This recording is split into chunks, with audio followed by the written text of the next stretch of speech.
Welcome to the Real People, Real Business Show. My name is Stephanie Hayes, and I'm a business strategist who helps experienced business owners design asset-based business models that set them up for growth and exit. I love to speak with like-minded entrepreneurs to share their real stories and the gritty details on how they have navigated their own way through.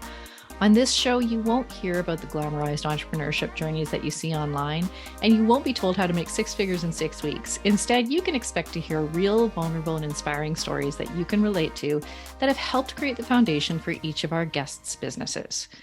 Today is a very special episode.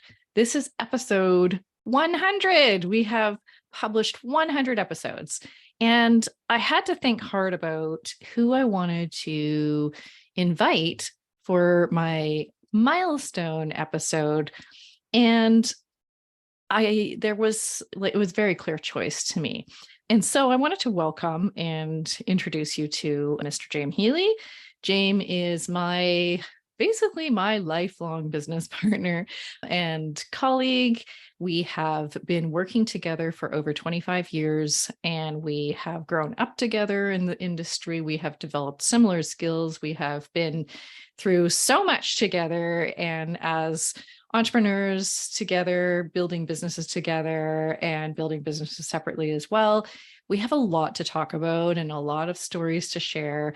But I wanted to invite Jame on the show, first of all, to tell his story, and then, to share some of the things that we've learned together as we've sort of grown up as entrepreneurial professionals. So Jame, welcome to the show. Thank you, Stephanie. You said there's no glitz and glamour. I thought that was the whole reason I was here, is to provide some of that. Are you glitz and glamour now? Because I've never known you to be that. Only from the waist down on video calls like this, but I try to keep it professional otherwise. Yes. Okay.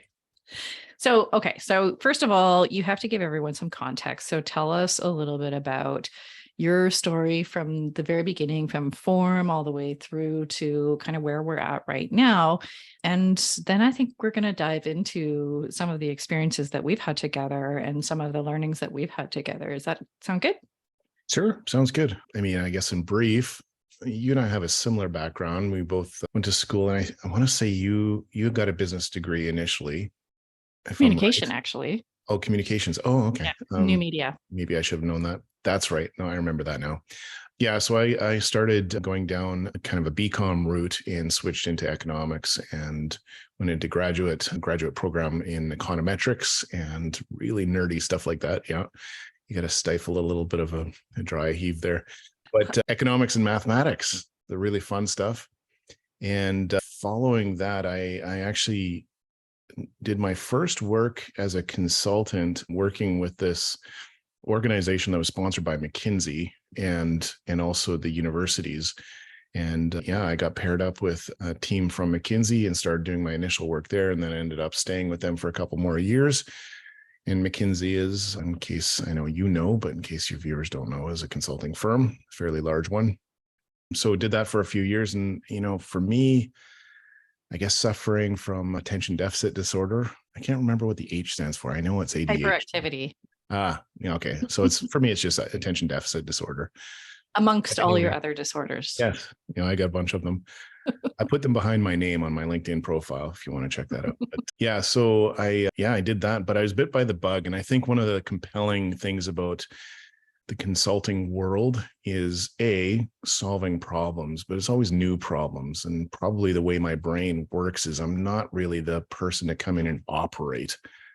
Builder, sure. Solver, yeah. But the person who operates on an ongoing, sustained basis, not really my thing. And so, a bit of a bright, shiny object person. And I can say that confidently because I know absolutely you are as well. So that's one of the things that we have in common. Just one. It's probably the only one. Yeah. So I did that for a while, and I ended up connecting with a guy that was doing some early integration work. We called it back then. This is now the mid 90s. And he had a business that was actually doing kind of back-end integration of financial systems for, I don't know if you remember the .com era, the late 90s. Of course, I know you do actually.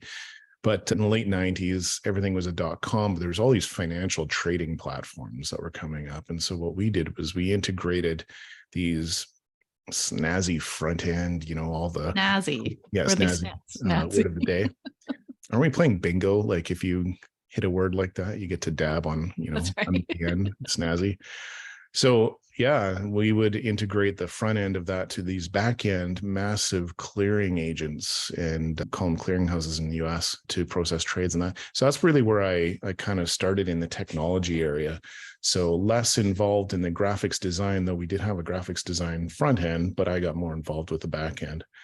From that time, I ended up being asked to step up as the president of the company at the time. And I think at that point, we were about 80 or 90 people, mostly in Vancouver, but we had offices in Boston and San Francisco as well. And we fell victim to the dot-com crash, not because we were a dot-com, but about 85% of our clients were dot-coms and they were funded that way. And when the dot-com crash happened, I forget what the numbers were because that's now 23 years ago.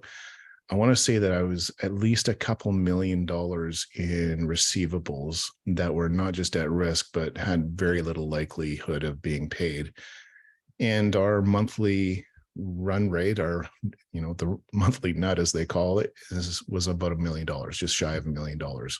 So that type of thing kind of stresses you out. So we quickly sold that company into a proper .com, not necessarily a credible .com, but it was a .com nonetheless, that had just gotten funding immediately prior to the .com crash. And so that was our escape hatch. And that is actually where I ended up meeting you. I think they brought us on, acquired us as an organization for the consulting services capability. And I want to say that we hired you originally to be a product manager. I don't actually think anybody knew what you were hiring me for. I knew then, but looking back, I have no idea.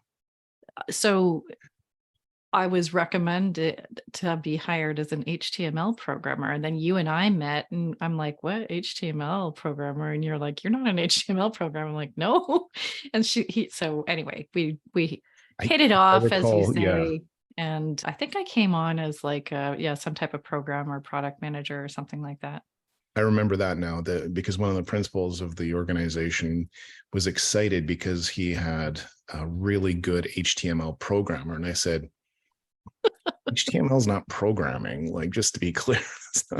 But anyway, yeah. So you and I had a bit of a laugh about that and somehow convinced you to come on. And the interesting thing was, even at that time, I don't know that we had a ton of confidence in that organization's strategy. Was there a strategy? I'm being generous. Actually, without getting into it too much, they had an interesting approach. And so it was in the early days of e-commerce. Yeah. And there wasn't a lot of legislation around taxation of digital transactions, which was interesting. And so their whole business plan was to set up vast server farms in, I was going to say Barbados. Where was it now? No, it was Antigua. No, somewhere down in the Caribbean.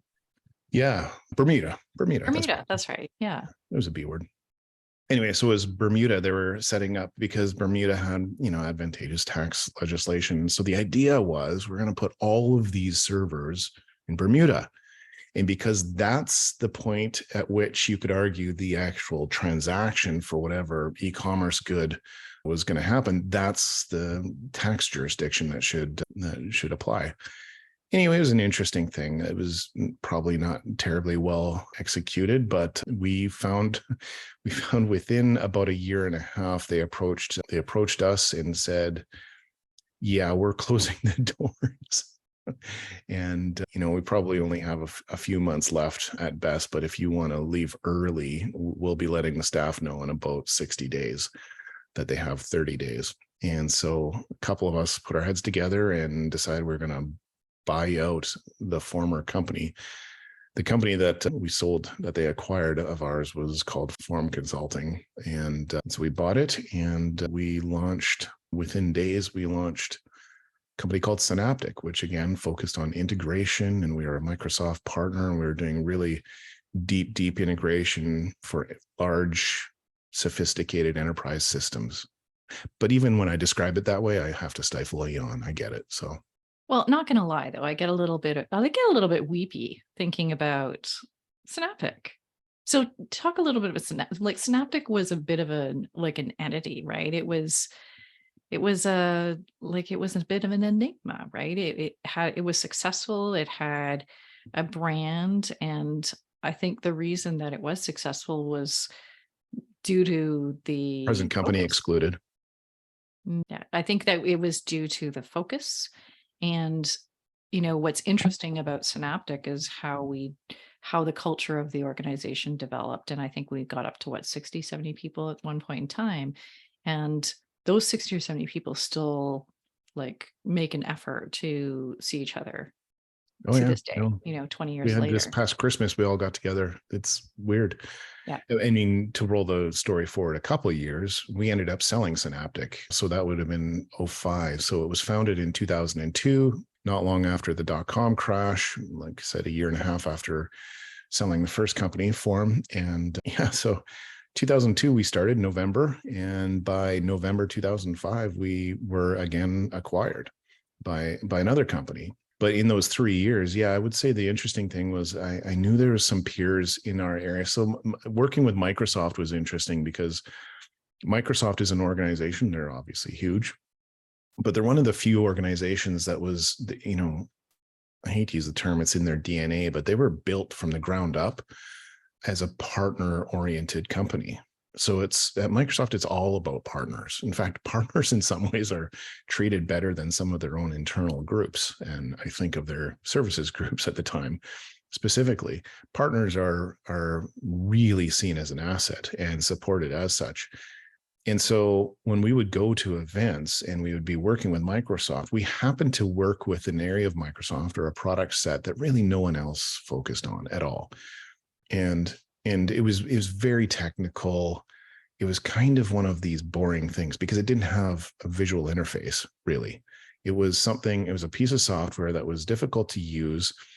And what it did was it integrated big systems to each other, but you didn't see it. So it was not terribly sexy. Whereas when we'd go to these partner events and we'd meet other partners, and again, we weren't that big, like you say, we were, 50, 60, I think maybe up to 70 people. We'd go to these events and they would say, oh yeah, we're a partner. We do that too. And I remember one of my things that I would often say is, yeah, you do, but you've got 80 people and you have 80 competencies or, 80 specializations. We've got 80 people and we have one. Like it literally at the time made us the world's largest. So the product was called BizTalk server. And it made us the largest BizTalk practice in the world. And that included the big practices like the Deloittes and the EYs of the day and Accenture and Avanade, which was pretty new at the time. So all of these guys too, but all of them would have a development center of maybe 20, 24 people. And that would be considered a big, but here we were, and we were exclusively dedicated to that one product, hyper focused. That's all we did. But I think more than that, it was less about Microsoft. I mean, that was very helpful because they really got behind us. But I think the real thing is that what we I always say, what we sold was taking a risk away from an organization. So they would look at some of these old antiquated systems, and some of them are shocking, like major infrastructure organizations, utilities, and they would have systems that would control huge portfolios of infrastructure or assets. Like we're talking planes, trains, automobiles, like utilities, you name it. In a lot of cases, it was run by a PC, an old PC on a piece of software that was written 15 years prior. The developer could have been retired, maybe dead.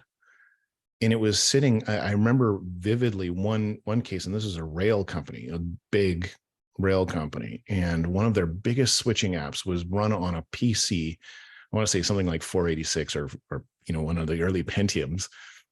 And it was running underneath a desk in a cubicle farm. And it had tape, almost like that crime scene do not cross type tape, across this cubicle saying, don't touch, like Post-it notes on it, don't touch this thing. They were so afraid of anything happening to this PC. It had not been restarted in years. And they were scared to death that if the power went out on this thing, their switching infrastructure would be finished. So what we did was we come in and we were able to integrate these old antiquated systems to newer systems to make sure it was seamless and it worked. And, they were able to deliver on their customer expectations and all these types of things. But it was not sexy work. It was just very complex, sophisticated, high risk, and a little bit of black magic. Yeah. Okay. So let's get back on track. So there's something in there I actually really want to talk to you about, but let's finish the story. So we were acquired by the product company, which you haven't mentioned yet, but I'm going to mention it. We were acquired by essentially a product company that was also building a services division. And we had built such a strong and well-run services organization. They were wanting to plug us into their product company to build this sort of like acquire and slot in this services organization. So I feel like we got kind of like mixed up in there and tried to align the purpose of, our group with the overall group. So take it from there. Well, yeah. So, they had looking back again, it's one of these things where the idea was pretty good. The execution was probably lacking. And it's not because, the people weren't competent. It wasn't about any of that. It was, just a matter. Sometimes it's about timing, market timing. I think they had a pretty good product, and I won't get into what it was, but it had to do with this notion of facial recognition, like some pretty advanced algorithms around real-time live facial recognition or pattern recognition, that sort of thing. And what they were hoping to do is use our unique skill set to help them integrate their product into these very, very large, police and I guess police systems worldwide. So that was part of it. And you know what? That part of that really worked out. The difference is when we were marrying Synaptic, which was at its core a consulting firm. We would come in and we provide these solutions for customers, highly technical, but very tight approach and methodology because we had to. We're very disciplined, and we would execute in a very disciplined way against a plan. You marry that with a far more at that day, like it was agile, probably gone wrong, but it was a very laid back culture, software culture that lacked the discipline probably needed to really, drive the customer solutions and implementations home. The software itself, hey, you can be laid back if you're hitting your software specs and delivery and deployments, but in front of customers, you don't have the opportunity or the luxury of being so laid back. Right. And so the two cultures, they didn't clash. It wasn't about clashing, but it was a bit of a miss in terms of the cultural fit. Initially, at least. It was. And, you could feel it. And I think that, the lesson there is just that, an acquisition is about so much more than bringing the technology and the business delivery together. It's totally about bringing the people and the alignment in values together. Right. Yeah. That's the off balance sheet stuff. 100%. Yeah. Okay. So we were there for a little bit. Well, I was only there from the time that the acquisition closed because I was one of the two major partners, and going in, I was required to stay for a year, and I did to the day, and then I actually exited, which, by the way, you basically stepped right in, if I'm remembering right, into that role. So you took over the role that I exited anyway. So you managed the consulting services group and probably more, but that's what I stepped away. So I was only there for a year, lots of learnings, great experience overall. I have fond memories of the whole thing, certainly Synaptic, but this acquisition as a team when we were acquired, I look back, there was some characters there, that's for sure. There's some stories there, but maybe we'll get into that after happy hour. But the reality is that, it was all in all, it was a good experience all around. Well, look, I mean, and look how old we were, right? We actually were fairly young to be in some of the doing having some of the responsibilities that we did, and for having built what we had at that point in time. And I think what I think happened coming out of that organization was, we recognized, and so for our listeners, Jame and I are very much in like not, but also very much the same person when it comes to our, our motivations and our values and our structure in our brains and the work that we do and how we like to work. And we're both very much wired to be entrepreneurs. And I think coming out of that organization, I think that was what was missing, is that we just didn't have the creativity and the free space to go and build again. And that's what we ended up doing, right? Yeah, I mean, if I was going to be self-critical for a minute, I went into that. I was pretty proud of what we had built at Synaptic, because we were a very like a high performance, very disciplined team of extraordinarily talented people with very niche but very deep niche skills. And like you mentioned, I mean, we still get together regularly. Like I said, just over Christmas, this past Christmas, it was great to see everyone again. And, people stay in touch, not just on Facebook and LinkedIn and that sort of thing, but getting together regularly. This is for a company that's nearly been 20 years now, since we sold the company. I will say that I came in being young, as you mentioned, and I came in with a little more swagger and ego than I should have.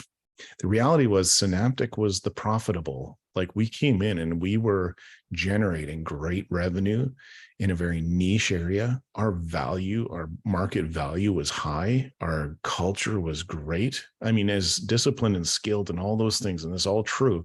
But for the most part, we were pretty young. I would say for the most part, we were right in the mid 20s to mid 30s kind of age range, most of us for sure. So we would work very hard. We would do great work, but also we had a lot of fun together. So it was a great culture.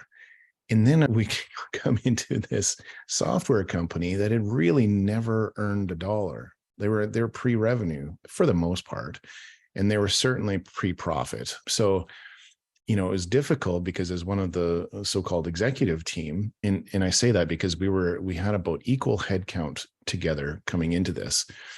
And yet our executive team going into this acquisition was 2. Their executive team was 10, I think. So we're sitting around this executive in our very first meeting together, and there's like 12 of us. And I thought, half of these so-called VPs don't have a single person reporting to them. They have no P&L responsibility, and yet they've got the loftiest of titles, like chief of this and chief of that and senior, SVP of this, EVP of that. And I remember talking to my partner at the time, who was the president of our company, and I was basically the second in command. I remember thinking, there's a lot of overhead here. They were pre-money, they were funded, and it seemed like just a spend spree.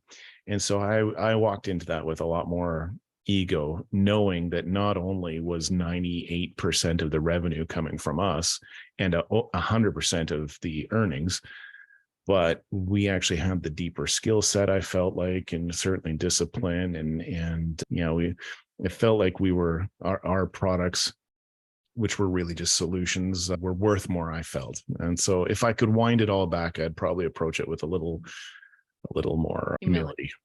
That's right. Okay. So, we left, right? You left, I left shortly after, and we left to go and finally start up our own thing together. Yeah, I think one of the things that we looked at is, so I had been a lifelong consultant. Essentially, you were too, though you did work in kind of high tech, as product management and that sort of thing, and in management and at one of the utilities. So I know that, but I had always had this vision of creating kind of a new consulting firm. Like what doesn't work in the consulting industry? And one thing that I still to this day rail against is the standard that consulting firms have, which is billing by the hour, the so-called billable hour. And that doesn't come from the consulting industry, really. It's just all professional services, including accountants and lawyers and what have you, engineers. And that doesn't work. I mean, the way I look at it is it fundamentally pits the customer's interests against yours, because you're trying to deliver something of value to the customer, but you want to optimize your economic engine, and your economic engine is hours of effort. So you're going to probably look to optimize or maximize the reasonable hours that you can bill for the product that you're producing for them. Whereas the customer looks at it and they want to extract the most value out of you while repressing essentially the amount of effort that you're putting in, or at least challenging it. And it's just the wrong way to look at it. And I know some firms will say, yeah, we don't do that either. We do fixed fee. But honestly, fixed fee is a veneer on top of effort-based consulting, because what fixed fee says is, I'm going to deliver you a product and it's going to cost you X. But when it comes down to it, for large scale projects and everything else, what ends up happening? Well, there's change control and all this sort of stuff. And it always comes down to billable hours. And so when we put our heads together to design a better way, it was always based on value delivered. Value realization is what we call it now. And the idea being, what if you created a firm, and we called it consulting firm, but really that's a misnomer, because the conventional sense of consulting, we apply those disciplines and capabilities. But the reality is, we're not really a consulting firm in the conventional sense. What we are is a value delivery partner, really, at the end of the day. And so that's what we did, is we kind of designed from the ground up, because we could, an organization that really motivated our team members to optimize the amount of value that they deliver to the customer, net value. And when you actually focus on the net value to the customer, you're able to, further work with the customer comes a lot easier. You get recommendations and referrals from customer, word of mouth, all of Which, this by sort the of way, in the consulting world and the services world is gold. almost your bread and butter. Yeah. Yeah. Yeah, so we did that, and we kind of eschewed all of your conventional approaches. Certainly the management structure. So most consulting firms, of course, have the notion of partners, and under the partners you have directors, and under the directors you have managers, and other like engagement managers and that sort of thing. It's a pretty standard structure across just about every professional services organization. The one thing that we did like, much like every other professional services organization, is that everyone has to be or represent value to the customer. In other words, we didn't have, salespeople who just sold something, because every person, our litmus test is, if you're sitting across the table from a customer, you have to offer value, right, in that conversation, and not just be what we refer to as the gatekeeper of value, which is not a great way of looking at the profession of sales, and which, by the way, I respect quite a bit. Because I will tell you, when I took a hiatus from the firm, I went and spent a few years at Microsoft and led their consulting services organization for a couple of years, and then was asked to take on more of a business or a sales leadership role. And boy, I did reasonably well, but it was tough work. It was 10 times harder than I expected. And also, I just wasn't motivated. I didn't bounce out, the so-called bouncing out of bed in the morning. I don't look to close deals. I know you don't either. So I want to acknowledge at that point how lonely I was, and how lonely I was without even my life. And I hope you acknowledge and recognize how you left me lonely. So there's that. So And you like can see I his like to face right say, now. If you're not watching on video, his face is just like, yeah, jaw on the ground. So many I just things. reeled it in. Okay, so you took a hiatus, which I think is a super interesting part of your story, and I there's lots of things we could talk about there, but you came back to, and I don't know why we ever pretended that we couldn't be entrepreneurs, because you came back to consulting, and if we fast forward here today, we're back, and you have been back for a while, and I've been sort of flying in and out, and now we're kind of just realize that we just need to work together for the rest of our lives, and that's great. But the maturity and the evolution of the current sort of iteration of this company, I think, is really exciting. And I think we have matured as individuals, obviously, and we have, you're turning 49 this year, I'm turning 48 this year, and we've learned a lot, right? And I think that the approach we're taking now is not dissimilar, but just a little bit more refined. And I think that one of the things that you've always been really good at is recognizing where there's an opportunity in a market and doubling down on that and figuring out how, to create that focus within. And so we're talking about sort of high-end consulting. We're talking about, high-end experts. We've never built a consulting firm that was like bench resources, right? We've never built a consulting firm that was a body shop. We've always been known for the expert resources. And so tell me a little bit more about your thinking around how you build and keep that team, because I have thoughts on this as well, having been in that position to try and build and keep that team around myself.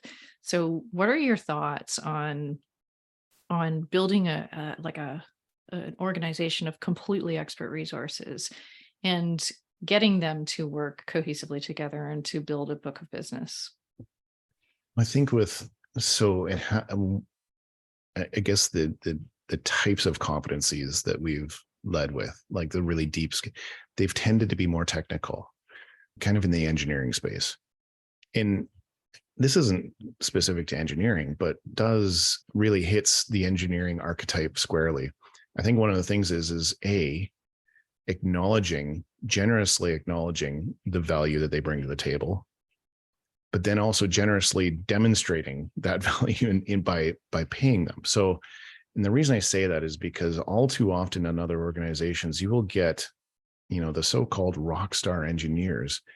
And what they perceive is they'll get the, hey, great job, great work. But when they look around, they look at the bloat of the organization. They know that the work that they're doing is paying for everyone else, And so we kind of built things backwards, if you will. We started with the people who deliver value, and we literally call it that, the delivery share of every dollar that comes in the door. The lion's share of it goes to the people delivering value. And that's the principle that has applied since 2007. So that principle hasn't changed at all. And I would say that that's probably one of the best ways. And it's not just about paying the most, but I think what it is about acknowledging contribution generously. Like, always putting other people's contribution probably ahead of yours. And I think we do a good job of that. I mean, if there's one thing that we look to as a principle or a philosophy is when you're working with each other into an account or a client, you always talk up your team member, right? You give them more than their share of the, the value or acknowledgement of value, and you take less than your share of your own, and maybe none at all. And on the flip side, when, if there's a mistake that's made, you probably take more ownership of that, and you give them less ownership of the mistakes and the gotchas and that sort of thing. So I think that is a cultural principle, has helped a lot over the years. And we went through some bumpy points as well. We had kind of a partner that introduced a cultural dynamic that just flat out didn't work. We had a revolt on our team, and the result of which was that we spun off a different organization as a result of that, because the vast majority of the team were out that had it, and they didn't want to work in this culture of high driving, high pressure, high anxiety sales, deal, and discounting, and this, just the craziness of it all. And you were there, but you were one of the ones that were revolting. Oh, yeah. So we kind of pulled it all together and said, look, let's do this thing. Let's continue the way we originally. And it was you that actually said to me, promise me you will never make that mistake again of bringing on someone into the mix who doesn't fit our culture, right? Because it wasn't about the performance. It wasn't a performance oriented culture. It was this sales oriented culture, and not sales in, because I think the sales it's a great profession. I don't happen to be very good at it, but I do recognize those that have the skill. So I don't want to take anything away from real salespeople. But the slick and schmarmy sales people, where it's about, closing deals and kind of the ABCs of, always be closing, and kind of the Glenn Gary, Glenn Ross. Yeah. Right? Yes. that sort of mentality is just, it's sickening, honestly. And it's soul destroying, it's culture destroying when that gets introduced, when it's like a zero sum game between you and the client, where we got to get the better of them. This is war. This is Sun Tzu. And I'm just spouting out all these things that this one person brought single-handedly into the organization, that everyone just like immediately was on their toes and on their heels. So, because we actually recycled people, right? So we actually ended up having people working with us that had been with us at Synaptic as well, and had carried on with us and wanted to carry on with us. And I think there's two things, right? There's two things that come out of this conversation. One of them is, and I learned this when I was running the organization, was that, and I actually learned this when I worked in public sector, is that the people who we tried to attract, the people that we wanted to keep around us, the top of their game, the super curious, the ones who were all rounders, they weren't motivated by the money. Now, you had to compensate them appropriately. It had to be, when your compensation is sending a message to them saying, I value you, right? And so the compensation had to be appropriate, but it didn't have to be excessive, because what they wanted is they wanted ownership, involvement, participation. They wanted stimulation. They wanted to feel like their work was valued. They wanted opportunities for growth, and they wanted to be around good people. And so all those things had to be, even if we didn't provide those and we tried to give them more money, it wouldn't be enough to make them stay. So what we had to really focus on was getting good work in the door, being known as expert resources, providing other resources that they would respect, and that, like, we couldn't bring like someone in there that had no integrity. We couldn't bring someone in that didn't have the skills, and we would get rid of them really quickly if we had made that mistake. We had to provide them opportunities for ownership of their work, and for, building out new opportunities within their, like, they needed to feel like owners of their own work. So we had to do all of that stuff first, rather than just try to send money their way. And quite honestly, we could have probably paid them less than market value, and they still would have been very happy to stay, because they could go, their options were to go somewhere else and be miserable, right? Because what they valued and what was important to them was something other than that. So I think that was one of the things. And then the other thing that I think is so critical too, that has been so consistent in everything that we've done over the last 25 years, has been such not a reliance, but such a focus on and a recognition of the value of partnerships. And even when I talk to my coaching clients, or I talk to other business owners, even to this day, in any industry, like I resell vintage clothing, and it's like fun for me, right? It's a side hobby, it's a thing. And I have a lot of resellers kind of talking to me about business and running a business there. Well, we've started doing co-hosting shows, and borrowing someone else's audience is, the fastest way to build your own business. So we have very, very much focused on a partnership strategy, not going to partners and saying, what do you got for us, but building those relationships so that they can know us and they can recognize us and we can contribute to their community. And we've had a really, really strong focus on partner relationships. So within Microsoft, and you're totally right, I sat on the partner advisory committee for globally for the world for our application platform group, and you got treated like gold, right, by Microsoft for being that expert resource. So although I think it's an interesting conversation topic, although we don't have a traditional sales team, and we never had a traditional sales team, and when we tried it, it didn't work, that focus on building partnership relationships has been so incredibly important. Yeah.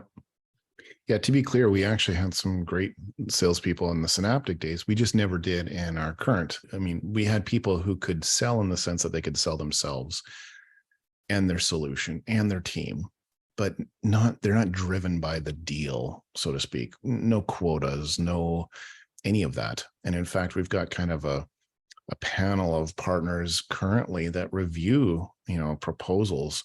And the very first thing is that, what is the time to value for the customer? It's interesting, actually, our strategy at Alessent right now never mentions anything about revenue goals or anything like that. It doesn't mention margin. There's zero of that mentioned in our strategy, the SOAP strategy on a page. What it does mention is benchmarks and milestones around value delivered to the customer, like net value that the customer realizes. That's what we focus on. Like, can we achieve this type of value milestone with this customer? It's nothing about so-called billings and stuff like that. None of that, because the philosophy is, if we can maximize value to the customer, our compensation will take care of itself. That's your best sales tool ever. And it's the best sales tool. But I mean, we don't have to sell more. I mean, they will just invite us. And by the way, it gets to the stage.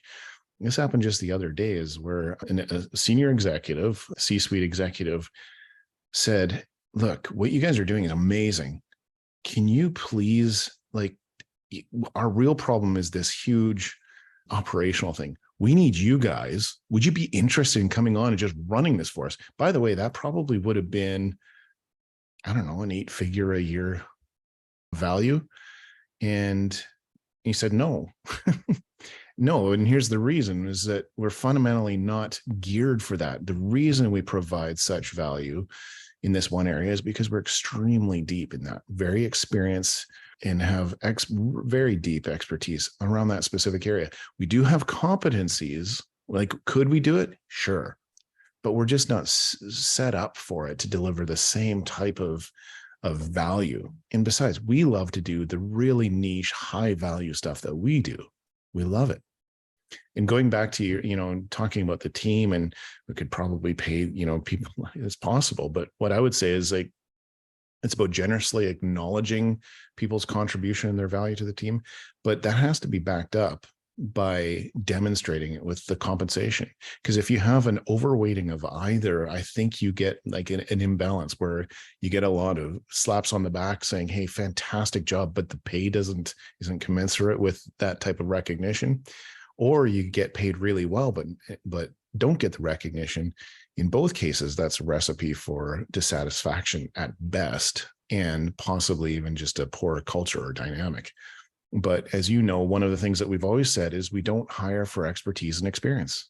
We hire for attitude and aptitude. That's what we hire for.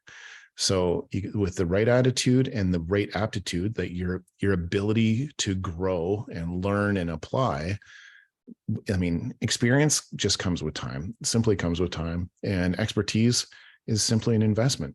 So experience and expertise we can take care of.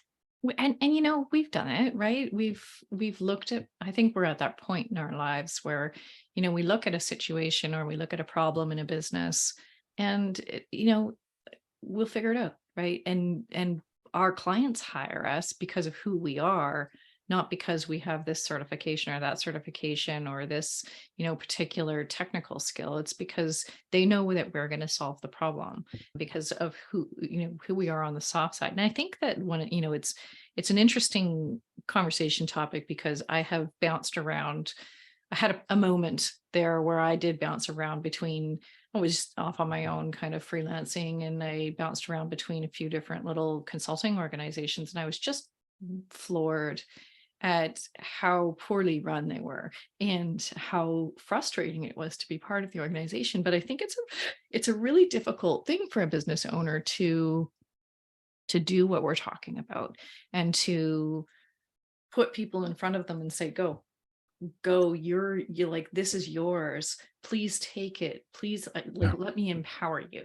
Because there's a lot of talk about that, but very, very, very little operationalization, right? There's still command and control. There is still this hierarchical thing. So I think what we've built is very special. and it's really requires a special person. And so the question is, does that scale? And does it need to scale? That's my bigger question. Does it need to scale?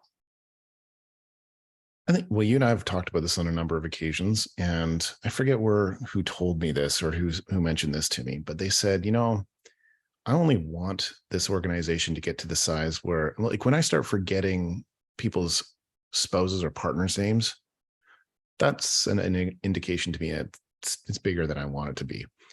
I'm not talking lifestyle, entrepreneurism or anything like that. I mean, maybe, but the reality is that why shouldn't you have, like, certainly you should be fulfilled in what you do. Like, people ask me what I do, and if I was to explain what we do, I'd probably put 90% of people to sleep, right? I mean, it's not exciting, but I will say I love it, and we love it. Yeah. Like, we do. Maybe we're odd that way, but we should have fun doing it. We don't need to scale this infinitely at all. And in fact, we've experienced over the years, we've experienced those times where we've actually said, well, maybe now is the time to grow rapidly, or maybe now is the time to hire on salespeople who are kind of just going to get the deals done versus the more structured, consultative salespeople that are really professional sales, which we don't have either. But it's just for I think, I don't want to speak for you, but I think we're on the same page. We'd much rather just do very interesting work, but do, like, work with the people that we want, doing the things that we want to do for the customers that we want to. I mean, there's so much value in that to me personally, to know that we don't have to take on work. Yeah. And I don't have to take a so-called deal from a salesperson who's trying to hit their quota this quarter, right? They're trying to get a deal in, or else they're going to be out on a bonus. And so they have to discount, and you have to do the, I've lived that life in other firms, and that's just not, you sacrifice so much to just get there. And we don't need to do that. No. And I think we've both come to that part in our lives where we're just, could I have gone and been a CEO of a big organization and, climbed the corporate ladder? Probably. I have that in me, but it never appealed to me. And you have to know yourself, and not everyone is like this. And some people will want to do that. And there's absolutely nothing wrong with it. But I think getting clear on what we want, and we've always been sort of on the same page in that regard, but getting clear on what we want, I think that puts us in a really happy place. Like, I'm so satisfied with the work that I'm doing. It's interesting. It's new work for me. I'm constantly building a new skill and, trying something new. And that's really important to me. But I'm also getting good results, and I'm able to, like, I'm a farmer, right? You put me into an account and I'll start building out and building out and building out just because we do good work. Right. So I don't know that, what I want people to hear is it's okay if what you love is staying small. It's okay. Like, we make great money, right? We make great money. It's very satisfying. Do we need to build it up and scale it out? Maybe there's an interesting challenge in there for sure on some of these programs, but I just don't think that we have to feel the pressure to do that. Right.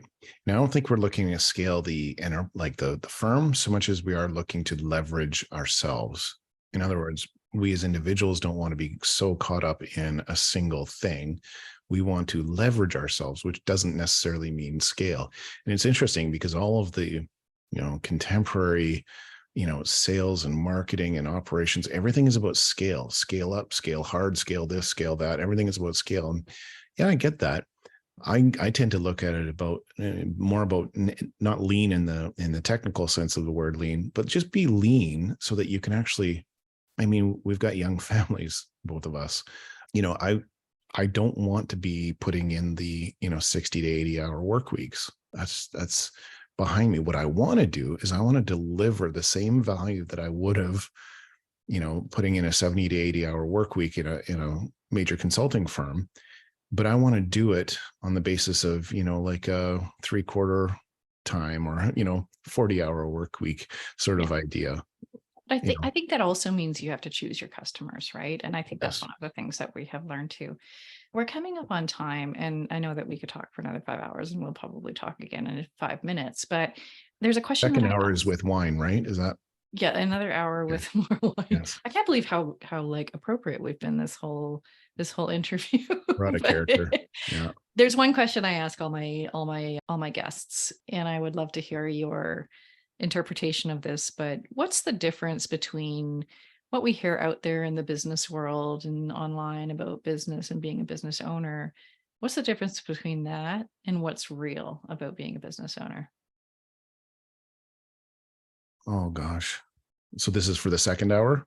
Yeah, right. I mean there's actually so much, and here's the so I mean I'm sure you do as well, but I mentor young folks in business school and stuff like this, and I find that I mean you can't you you go into any bookstore and you're going to find just reams of books regurgitating the same stuff stated different ways. There's always kind of a flavor of the month business thing that's going to solve all of your problems. The reality is that there's really nothing new under the sun. Like it's just regurgitation of the same old tropes. But there is work, and I'm not going to advocate for, find something you love and do that, because, and it's not about that. I mean, there's probably things I would rather do, but I do really find fulfillment in what we're doing. It takes work, but you can design, like for instance, there's no easy way to develop business, like demand for your product or service. You have to reach out there. You have to get connected with the people who, where there's expressed need, and you have to make sure that there's economic fit and social, all these different things. But there's no like standard pattern for, oh, what you really need is this Twitter strategy with an Instagram strategy, and Pinterest and Facebook. And once you do that, orders are going to start coming in. I mean, if you've got the type of product where that works, hey, good for you. By the way, some products probably do work really well that way.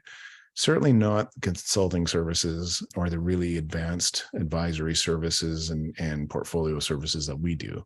A social strategy is probably, something that you can refine over time, but you're just not going to get deals and orders online. That's just not going to happen. It still So comes there's down no to, quick fix. yeah, it comes down to relationships, and it comes down to the work that you do and being able to have the right conversations with the right people. And we do very little in the way of marketing, and we stay busy. So I think that that's okay, right? That's Yeah. absolutely okay. All right. Well, I would say with the books, just one last thing with the Yeah. books, I would say instead of spending a fortune on books and reading those and trying to replicate something that some author who's actually not been a success in business, but has rather just authored a bunch of books that are so-called bestsellers, and we all know how to game that system. Instead of that, go and find someone who's doing what you do, maybe in an adjacent market or a different market or in a different way, and spend time with them. And just, like Yeah. these types of podcasts where you're actually interviewing people and saying, well, what worked for you? Have those conversations. And almost without fail, people are happy to help. I mean, They I are. don't know people that are so competitive that they see you as an instant threat. I take calls all the time, and I make calls all the time saying, help me understand, or bouncing ideas, how form your own advisory council of sorts, right? Or a peer group or a mentor or several mentors, whatever it is. But it's about people, like you said, and relationships and different perspectives. And I think you've been really fortunate to have me as your mentor. Yeah. Yeah, Yeah.